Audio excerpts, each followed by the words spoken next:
नमस्कार दोस्तों, आप लोगों का स्वागत है नेक्स्ट वीडियो में। पिछले वीडियो में हम लोग कर चुके थे कुछ क्वेश्चन। इस वीडियो में हम लोग यहाँ से शुरू करेंगे। कह रहा है हीमोग्लोबिन में होता है, पूछ रहा है कि हीमोग्लोबिन में होता है, हीमोग्लोबिन में क्या होता है? तो हीमोग्लोबिन में लोहा होता है। शरीर में हीमोग्लोबिन का कार्य है, शरीर में हीमोग्लोबिन का क्या कार्य है? तो ऑक्सीजन का परिवहन करना ही हीमोग्लोबिन का कार्य है। हीमोग्लोबिन किसका महत्वपूर्ण घटक है? तो आरबीसी का महत्वपूर्ण घटक है हीमोग्लोबिन। हीमोग्लोबिन का कार्य क्या है? तो ऑक्सीजन ले जाना हीमोग्लोबिन का कार्य है। अगला कार्य है, किसकी सहायता से रक्त द्वारा ऑक्सीजन ले जाया जाता है? तो लोहित कोशिकाएं द्वारा ऑक्सीजन ले जाया जाता है। जब कोई बाहरी पदार्थ मानव रुधिर प्रणाली में प्रविष्ट होता है तो प्रतिक्रिया कौन प्रारंभ करता है? तो डब्ल्यूसी प्रतिक्रिया को प्रारंभ कर देता है। लाल रक्त कणिकाएं आरबीसी कहाँ उत्पन्न होता है? तो अस्थि मज्जा में उत्पन्न होता है। किसको आरबीसी का कब्रिस्तान कहा जाता है? तो प्लीहा को आरबीसी का कब्रिस्तान कहा जाता है। अगला सवाल है, मनुष्य की लाल रक्त कोशिकाओं का जीवन काल कितने साल का होता है? तो 120 दिन का होता है। मनुष्य की जो लाल रक्त कोशिकाओं का जीवन काल होता है वो 120 दिन का होता है। अगर आप वीडियो फर्स्ट नहीं देखे हैं तो उसको देख लीजिएगा, जो कि हम शुरू से पूरा बुक कराने वाले हैं। ठीक है, जीव विज्ञान से हम शुरू किए हैं। जीव विज्ञान कराएंगे, उसके बाद हम आपको भौतिकी कराएंगे, उसके बाद हम आपको रसायन शास्त्र कराएंगे। तो चलिए अगला क्वेश्चन देखते हैं। कह रहा है, पचे हुए भोजन में मौजूद विषैले पदार्थ का कौन सा अंग शोषण करता है? तो यकृत। मानव शरीर में लाल रक्त कण का निर्माण कहाँ होता है? तो अस्थि मज्जा में लाल रक्त कण का निर्माण होता है। लाल रुधिर कणिकाओं का उत्पादन किसके द्वारा होता है? तो अस्थि मज्जा द्वारा लाल रक्त कणिकाओं का उत्पादन होता है। उच्च उल्टांश पर मानव शरीर में आरबीसी की संख्या क्या होगी? तो बढ़ जाएगी, यानी कि उच्च उल्टांश पर मानव शरीर में जो होगा वो आरबीसी की संख्या बढ़ जाएगी। सफेद रक्त कण डब्ल्यूबीसी का मुख्य कार्य क्या होता है? तो रोग प्रतिरोधक क्षमता धारण करना। मनुष्य में मेरुदंड में से कितनी जोड़ी तंत्रिकाएं निकलती हैं? तो 31 जोड़ी तंत्रिकाएं निकलती हैं मनुष्य के मेरुदंड से। प्रतिवर्ती क्रियाओं का नियंत्रण केंद्र कहाँ पर है? तो केशेरुक रज्जु में। केशेरुक रज्जु में जो है वो प्रतिवर्ती क्रियाओं का नियंत्रण है। स्तनधारी किसमें यूरिया बनाते हैं? तो यकृत यानी कि लीवर में।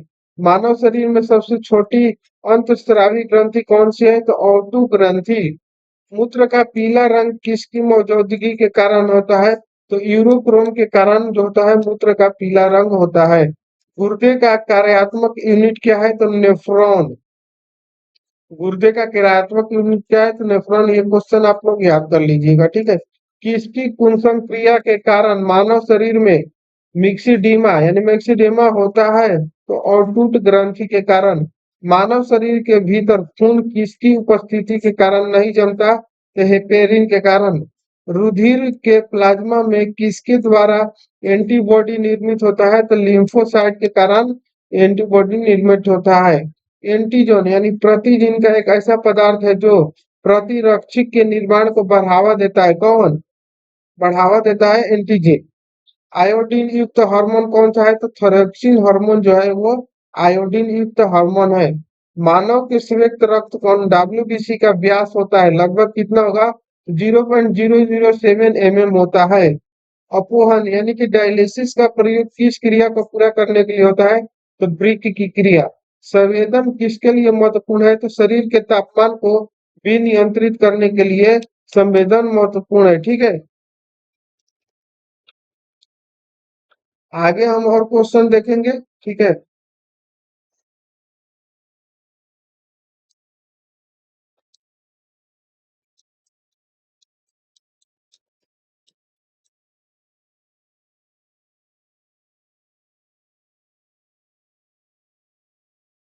आगे का क्वेश्चन कर रहा है, सामान्यतः निचेसन होता है।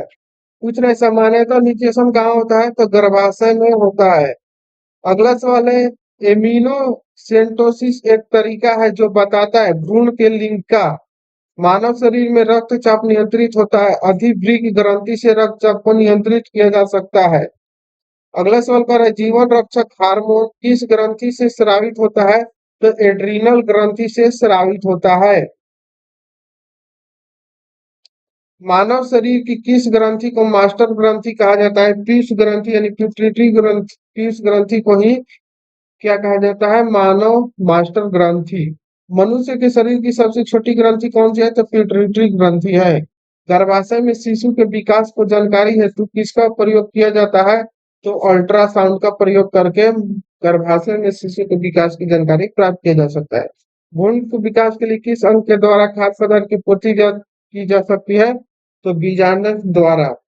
स्त्रियों के नसबंदी को कहा जाता है, क्या कहा जाता है? टीबेक्टोमी।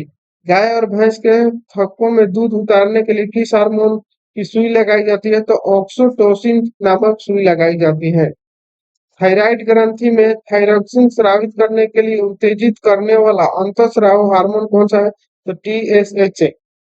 मायोग्लोबिन में कौन सी धातु होती है? तो तांबा धातु होती है। एक वयस्क पुरुष के लिए सामान्य हीमोग्लोबिन मात्रा प्रति 100 ml रक्त है कितनी है? तो 14.5 ग्राम। मानव शरीर का सामान्य तापमान कितना होता है? तो 36.9 डिग्री सेल्सियस। किस शरीर क्रम प्रक्रम में प्रोथ्रोम्बिन का सामान्य धन रक्त जमाव से होता है? शरीर में सबसे बड़ी अंतःस्रावी ग्रंथि कौन सी है? तो O2 यानी थायराइड ग्रंथि जो है वो सबसे बड़ी ग्रंथि है। कौन सा हार्मोन नर्डो उडो हार्मोन कहलाता है? तो एड्रीनल जो हार्मोन होता है वो नर्डो उडो हार्मोन कहलाता है। इंसुलिन है एक प्रकार का, क्या है? तो इंसुलिन एक प्रकार का हार्मोन है। कौन सा पदार्थ मानव शरीर में सबसे अधिक कठोरता होता है? तो दंतवल्क जो होता है वो सबसे अधिक कठोर होता है। किस कोशिका से इंसुलिन स्रावित होता है? तो बीटा कोशिका से इंसुलिन स्रावित होता है।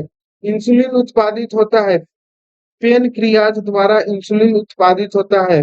ऑक्सीजन की उपस्थिति में सुक्रोज का CO2 एवं जल में ऊर्जा निर्मुक्त होने के साथ पूर्ण रूपांतरण होने को क्या कहते हैं? तो वायु श्वसन। हमारी छोड़ी हुई सांस की हवा में CO2 की मात्रा लगभग कितनी होती है? तो 4%। आगे का जो क्वेश्चन है उसको हम लोग नेक्स्ट वीडियो में करेंगे, तो मिलते हैं नेक्स्ट वीडियो में। तब तक के लिए जय हिंद, थैंक यू।